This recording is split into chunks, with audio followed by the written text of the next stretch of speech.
Em nome do Pai, do Filho e do Espírito Santo. A graça de nosso Senhor Jesus Cristo, o amor do Pai e a comunhão do Espírito Santo estejam sempre convosco. Bendito seja Deus que nos reuniu no amor de Cristo. Bom dia, iniciamos a nossa oração neste dia 16 de dezembro do ano da graça 2020, em pleno advento, de prece, de espera, de esperança pela vinda de Jesus Cristo. Fazemos esta oração na igreja de Nossa Senhora de Fátima, na cidade de Kingston, Ontário, Canadá. E somos uma igreja criada com amor, com o sacrifício, com o testemunho da fé dos imigrantes católicos de língua portuguesa. E nesta manhã vamos meditar no Salmo 94. O Salmo 94, o salmista convida-nos a louvar a Deus, apesar da nossa doença, apesar do nosso desânimo, das nossas fraquezas, da nossa solidão nesta pandemia, nas nossas grandes preocupações, incompreensões, tudo aquilo que aflige o nosso coração. O salmista convida-nos neste Salmo 94 a louvar a Deus com verdade, com sinceridade, com profundidade. O amor, a grandeza de Deus é maior, muito maior do que a nossa aflição, a nossa angústia, os nossos medos. São Paulo aos Hebreus, no capítulo 3, versículo 13, diz a respeito deste salmo: animai-vos uns aos outros, dia após dia, enquanto assim se disser hoje, enquanto ainda se disser hoje, porque amanhã, quando nós partirmos, o tempo será visto de outra maneira, de outra perspectiva. Então vamos aceitar o convite do salmista e vamos louvar a Deus. Vinde, exultemos de alegria no Senhor. Aclamemos o rochedo que nos salva. Ao seu encontro caminhemos com louvores e com cânticos de alegria o celebremos. Vinde, adoremos o Rei que vai chegar. Na verdade, o Senhor é grande Deus, o grande Rei, muito maior que os deuses todos. Tem nas mãos as profundezas dos abismos e nas alturas das montanhas lhe pertencem. O mar é dele, pois foi ele quem o fez, e a terra firme suas mãos a modelaram.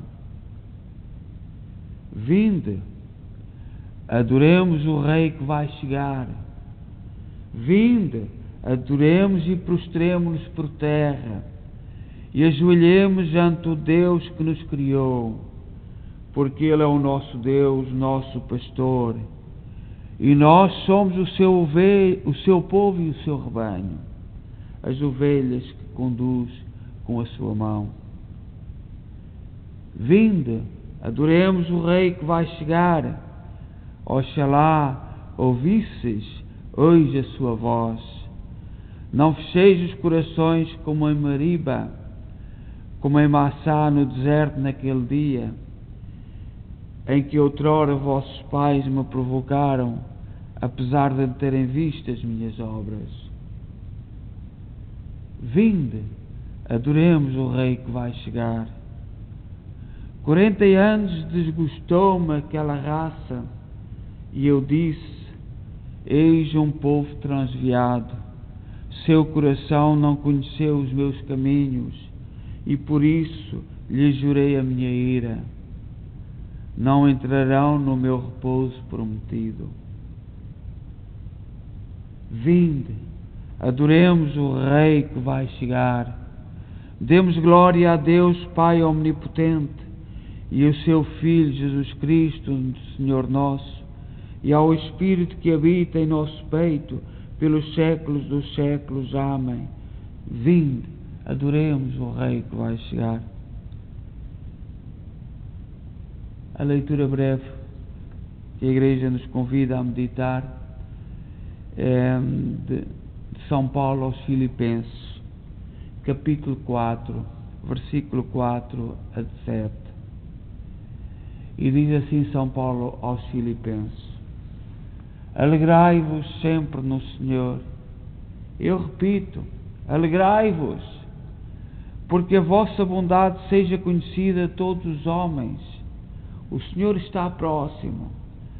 Não vos inquieteis com coisa alguma, mas apresentai as vossas necessidades a Deus em orações e súplicas, acompanhadas de ação de graças, e a paz de Deus, que ultrapassa todo o entendimento, guardará os vossos corações e pensamento em Cristo Jesus.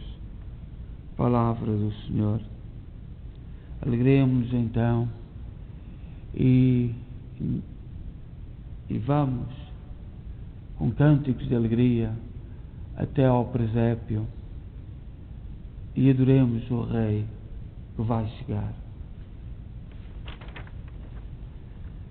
Nesta manhã temos um texto de Santo Ireneu, bispo, contra as heresias. Todos os tempos há sempre heresias, tem havido ao longo da história da Igreja heresias, que são ideias erradas, princípios falsos, parecendo muito belos, mas que conduzem quem os segue para o mal e para o afastamento de Deus. Santo Ireneu foi discípulo de São Policarpo. São Policarpo foi discípulo de São João Evangelista.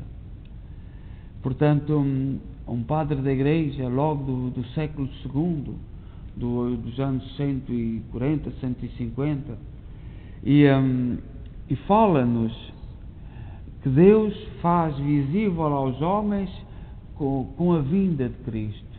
Deus faz-se visível aos homens com a vinda de Cristo. O próprio Cristo disse aos discípulos: quem me vê, vê o Pai.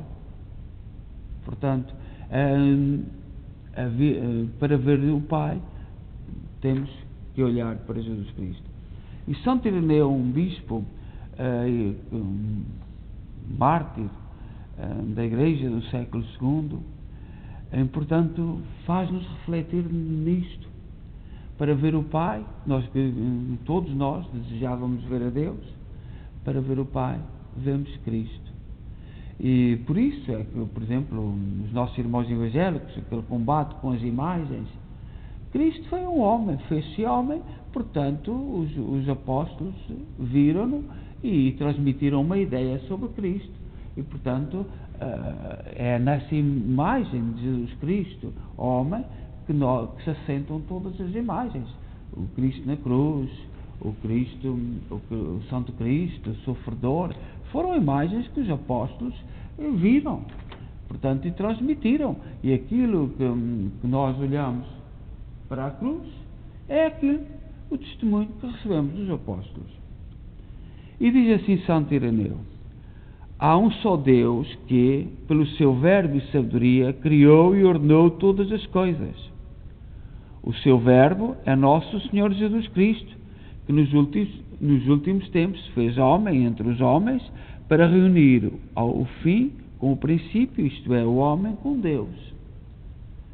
Por isso os profetas, que tinham recebido desse mesmo verbo o carisma profético, anunciaram de antemão a sua vinda segundo a carne, mediante a qual se realizou a união e a comunhão de Deus com o homem, segundo o beneplácito do Pai. Desde o princípio, o Verbo de Deus tinha anunciado que Deus seria visto pelos homens, que viveria e conversaria com eles na terra, que se faria presente a sua criatura para a salvar e se deixar apreender por ela, para nos livrar das mãos de todos os que nos odeiam, a saber, de todo o espírito de transgressão, e fazer o que servamos em santidade e justiça todos os dias da nossa vida, a fim de que, unido ao Espírito de Deus, o homem viva para a glória do Pai. Os profetas anunciavam que Deus seria visto pelos homens, no Antigo Testamento. E assim o proclamou também o Senhor quando disse: felizes os puros de coração, porque verão a Deus. É certo que ninguém pode ver a Deus na sua grandeza e glória inenarrável e continuar a viver, porque o Pai é inacessível. Mas em seu amor, sua bondade para com os homens e sua omnipotência, vai ao ponto de conceder os que o amam pela graça. Ver a Deus é isto o que anunciavam os profetas, porque o que é impossível aos homens é possível a Deus. O homem, por si mesmo, não pode ver a Deus, mas Deus, se quiser, será visto pelos homens, por aqueles que Ele quiser, quando quiser e como quiser. Deus, que é todo-poderoso, tornou-se acessível outrora em visão profética por meio do Espírito. Deixa-se ver agora por meio do seu Filho, graças à adoção filial, e será visto finalmente no reino dos céus como um Pai. Com efeito, o Espírito prepara o homem para o Filho de Deus, o Filho conduz o homem para o Pai, e o Pai dá-lhe a imortalidade da vida eterna, que é fruto da contemplação de Deus. Assim, como os que veem a luz estão na luz e recebem a sua claridade, também os que veem a Deus estão em Deus e recebem a sua claridade. A claridade de Deus é vivificante e, portanto, os que veem a Deus recebem a vida. Portanto, Santo Irineu, combatendo as heresias e as primeiras que houve na igreja, irmãos que se deixaram levar por heresias, uns diziam que Jesus Cristo não era Deus, era homem. Ou então que Jesus Cristo não era homem, era Deus. E desde a fidelidade à doutrina que os apóstolos, que recebemos dos apóstolos, Jesus Cristo era Deus e homem. Era Deus que se fez homem para que nós tornássemos, para que nós víssemos Deus. E portanto, é esta a nossa fé, é esta fé recebida dos apóstolos e dos padres da Igreja. Santo Irineu, bispo e mártir, é da terceira geração. É discípulo de São Policarpo. Policarpo foi discípulo e companheiro de São João Evangelista. E é esta doutrina que nós vamos recebendo e que vem dos apóstolos, que é defendida pela Santa Madre Igreja, a Igreja Católica, e não nos podemos desviar desta fidelidade, apesar de nós vermos tantas coisas no mundo de hoje, tantas, mesmo dentro da Igreja, mesmo dentro do povo que se diz crente, cristão, tantas ideias erradas, desde o princípio da sua fundação. Por exemplo, no nosso tempo, as ideias mais erradas são defendidas pelo evangelismo, pensando que está no caminho reto, que descobriu a verdade, que isto e que aquilo. São desvios muito sérios daquilo que Jesus Cristo nos anunciou. Então, com o salmista, continuemos a preparar-nos e a aceitar o convite. Vinde, adoremos o Rei que vai chegar. Oremos. Concedei-nos, Deus Omnipotente, que nas próximas festas do nascimento do vosso Filho nos fortaleçam nos trabalhos desta vida e nos alcancem os bens eternos. Por nosso Senhor Jesus Cristo, vosso Filho, que é Deus convosco na unidade do Espírito Santo. Amém. O Senhor esteja convosco, Ele está no meio de nós. Abençoe-nos Deus Todo-Poderoso, Pai, Filho Espírito Santo. Amém. Vamos em paz e que o Senhor nos acompanhe.